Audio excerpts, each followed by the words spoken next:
Minasan Ohio gozaimasu. සුබෝදෑසනක් ආදරණීය ඔබට. කියෝමෝ ගන්බරි මෂෝ. අදත් මහන්සි වෙමු.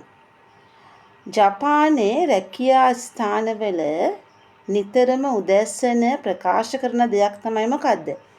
කියෝමෝ ගන්බරි මෂෝ. අදත් මහන්සි වෙමු.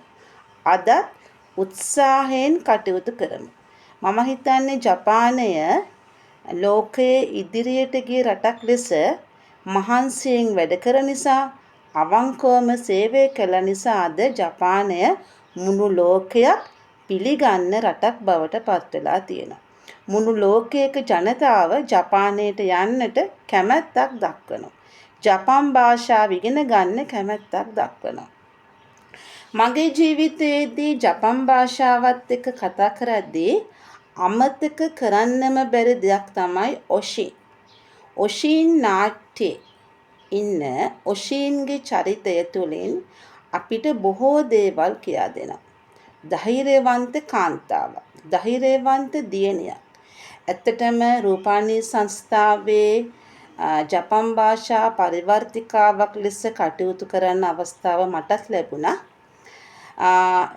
ඒ එක්කම මට කියන්නට ඕනේ ඇත්තටම ජපන් භාෂා විෂය තෝරගන්න.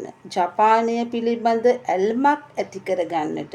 ජපන් භාෂාව මොන වගේද කියලා පුංචි කාලේ සිටම සොයන්නට මට ඒ කුතුහලය, ආසාව, කැමැත්ත ඇති කළේ ඔෂින් නාට්‍ය. ඉතින් මම වාග්ය සම්පන්නයි පසු කාලීනව එම නාට්‍ය නිර්මාණකරණයට ජපන් භාෂා පරිවර්තිකාවක් ලෙස මටත් දායකත්වය සපයන්නට අවස්ථාව ලැබුණා.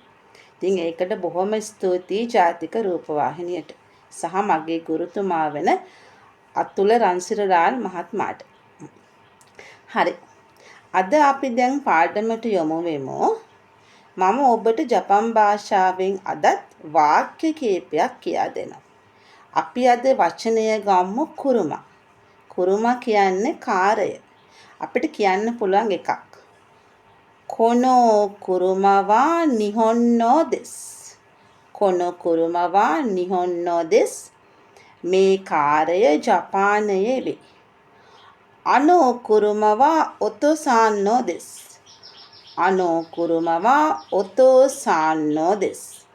අර කාර්යය තාත්තාගේ වේ. සෙන්සේවා කුරුමා ඕ උන්තෙන් ශිත ඉමස්.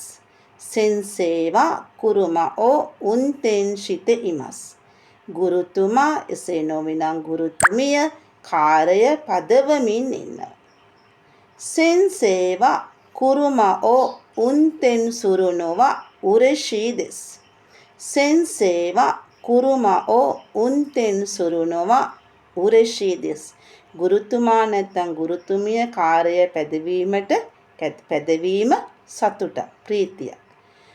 සෙන්සේවා කුරුමා ඕ උන්තෙන් ශිමෂ්තා. සෙන්සේවා කුරුමා ඕ උන්තෙන් ශිමෂ්තා. ගුරුතුමා එසේ නොවිනම් ගුරුතුමිය කාර්යය පැදෙව්වා. සෙන්සේවා කුරුමා ඕ උන්තෙන් ශිතේ ඉරු තොකොරො දෙස්. සෙන්සේවා කුරුමා ඕ උන්තෙන් ශිතේ ඉරු තොකොරො දෙස්.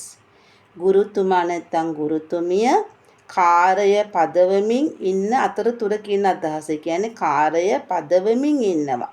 verb එක තේ ෆෝම් එකත් එක්ක උන්තෙන් ශිතේ ඉරු තොකොරො දෙස්. අපේ ජපන් භාෂාවේ තියෙනවා මොකද්ද තොකොරො දෙස් කියලා ග්‍රැමර් පොයින්ට් එකක්. ව්‍යාකරණ රීතියක්. එතකොට verb එක තේ ෆෝම් එකත් එක්ක එතකොට උන්තෙන් ශිතේ ඉරු තොකොරො දෙස්. ඔතෝසාන් වා අතරශී කුරුමා ඕ කයිමෂ්තා. ඔතෝසාන් වා අතරශී කුරුමා ඕ කයිමෂ්තා. තාත්තා අලුත් කාර්යයක් මිලට ගත්තා. මේ ආදී වශයෙන් අපිට ඔබ ජපන් භාෂාව ඉගෙන ගන්න දරුවෙක් නම් නැත්නම් එසේ නොවීනම් වැඩිහිටියෙක් නම් විවිධ වචන භාවිත කරමින් වාක්‍ය නිර්මාණය කරන්නට පුළුවන්. එමගින් ඔබේ දැනුම වර්ධනය කරගන්නට පුළුවන්.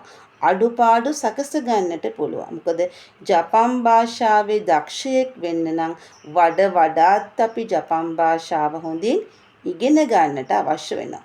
ඉතින් ආදරණීය ඔබට ජපන් භාෂාවේ දක්ෂයෙකු වන්නට සියලු ශක්තිය ප්‍රාර්ථනා කරනවා. ස්තුතියි ඔබ සැමට. මතායිමෂෝ නැවතත් හමු වෙමු.